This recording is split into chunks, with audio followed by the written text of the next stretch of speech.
දිය වෙන්න පුළුවන් ඔව්. නේ.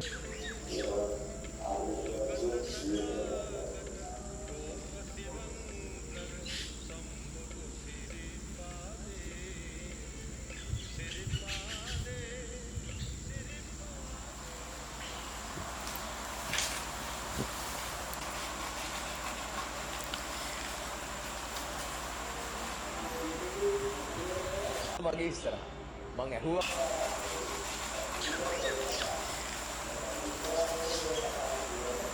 හරි වාසනාවන්ත දවසක් මගේ ජීවිතේ මටස.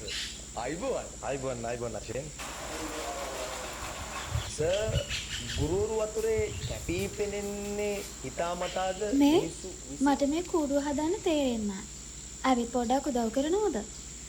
අනේ මට ඕක කරන්න වෙලාවක් නෑනේ. ඔයාට ගෙදර වෙසක් කූඩුව හදන්න තමයි උදව් කරන්න බැරි. හැබැයි ඔයාගේ දන්සලේ වැඩ ඔයාට පර්ෆෙක්ට්ලි ඕනේ. ඔයාගේ බෝ ෂෝ තියෙන්නේ. ෂෝ දාන්න කලින් ඉස්සෙල්ලා තමන්ගේ ගෙදර වෙසක් කූඩුව පොඩ්ඩක් බලලා ඉන්නවා.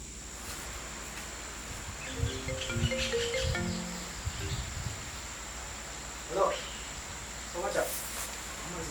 Sila. How are you doing?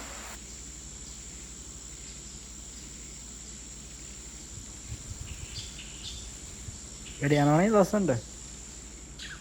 එළිගිරි. මේ කූඩු ටික එහෙම හරිනේ. මේ ඩකරන් ගහන්න එපා ඈ. ඩකරන් ගහන්න එපා ලස්සනට. දී බෝඩ් එකක් ගහලා ලස්සනට තියපන්. පුටු එහෙම ලස්සනට තියලා. මේ හාමුදුරුවෝ නම දෙකක් කියනවා කිව්වා. ඒ හාමුදුරුවෝ නම දෙකට අනිවාර්යෙන් පුටු දෙක තියන්න සුදු පාට රිත් දාලා. අනිවාර්යෙන් ඒ ටික වීඩියෝ කරගන්න ඕන. අර කොල්ලෝ දෙන්නට එන්න කීපම වීඩියෝ කරන. ඉතින් TikTok එකට දාන්න ඕනේ. ඒ වෙලෙම අප්ලෝඩ් කරපන් එක වීඩියෝ එකක්. ආයි පහුවෙන්ද උදේට අනිත් වීඩියෝ එක අප්ලෝඩ් කරන්න දීපන්. දන්නවනේ බලන් ඉන්නේ ඔක්කොම උන්. ඉතින් මේක ගහන්න ඕනේ කොහොම හරි. මිනිස්සුන්ට පේන්න ඕනේ මේක. ගමේ උන් විශේෂයෙන් බලන් ඉන්නේ. හරි මචං. මොකද්ද? සල්ලි ප්‍රශ්නයක් කරගන්න එපා බං. මං කිව්වනේ මම ඔක්කොම දෙන්නම් කියලා.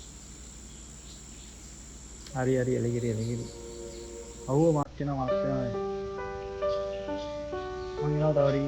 හරි ඇයිල කොල්ල ගානවා කියලා වැඩි කරපන් වැඩි කරපන්. හරි